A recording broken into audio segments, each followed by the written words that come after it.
yang menyimpang dari syariat Allah, maka akan ada dampaknya.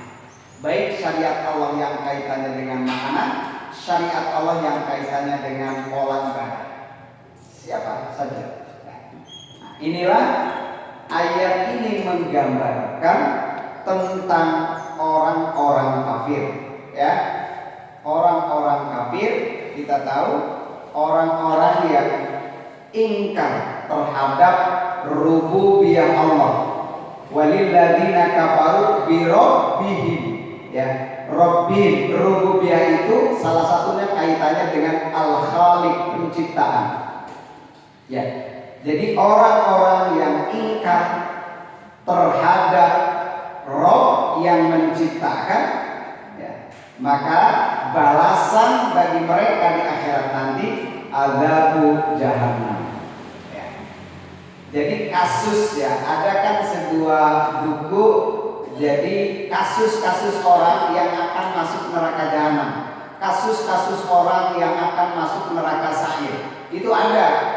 Apa aja perbuatan-perbuatan di dunia, ya, sama saja seperti orang masuk surga Firdaus, ini kriterianya, gitu ya. Orang masuk surga ini kriteria. Termasuk ini orang yang akan masuk neraka jahanam adalah kriterianya orang-orang yang ingkar terhadap Allah. Ya. Jadi intinya orang kafir itu tempatnya neraka. Selama dia itu tidak tobat, gitu ya. Nah, jadi ketika kafir di dunia sampai meninggal dunia, ya, itu tempatnya ada jahanam, ya, neraka intinya. Itu sudah jelas, ya barakallahu. Jadi tidak bisa muncul pola pikir bahwa yang disebut pluralisme, ya, pluralisme, semua keyakinan, semua agama baik, ya kan? Nah, ini kan ada tokoh nasional yang senantiasa apa? Menyuarakan seperti itu. Ya, menyuarakan seperti itu. Gak ada kalau dari ayat ini terbantahkan. Jika semua agama baik, berarti mereka semua akan masuk surga, gitu ya. Ya, yang jadi pertanyaan, kalau orang kafir surganya surga apa, gitu ya? Ya, surganya yang di mana? Gitu ya.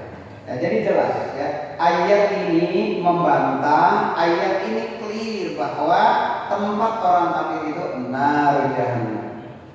Nah, orang-orang mukmin, tenang, orang mukmin adalah al-jannah, surga. Ya.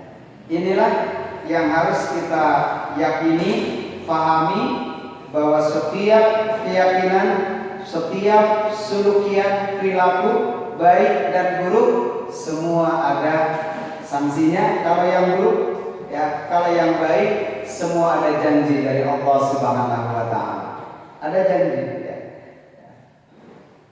Wa bi'sal masir, ya.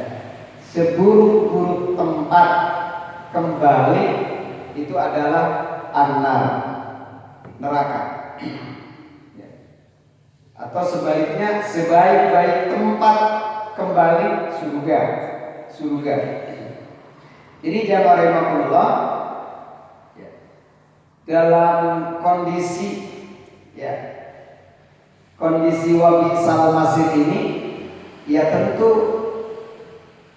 di penghujung ayat 6 ini menunjukkan bahwa tidak ada tempat kembali yang paling buruk itu kecuali neraka. Ya ada dari Allah.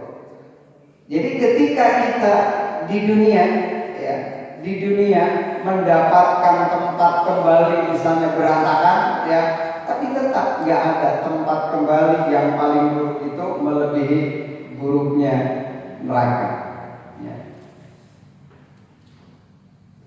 Ini di ayat 7-nya sifat-sifatnya saja, sifat-sifat neraka, agar kita sebagai orang mukmin terus berusaha menjauhi apapun bentuk-bentuk perilaku yang bisa menyeret manusia kepada neraka, sehingga Allah mengangkat yang disebut ayat-ayat adzab, ayat-ayat tentang siksa. Ya. Nabi itu kadang ketika sholat malam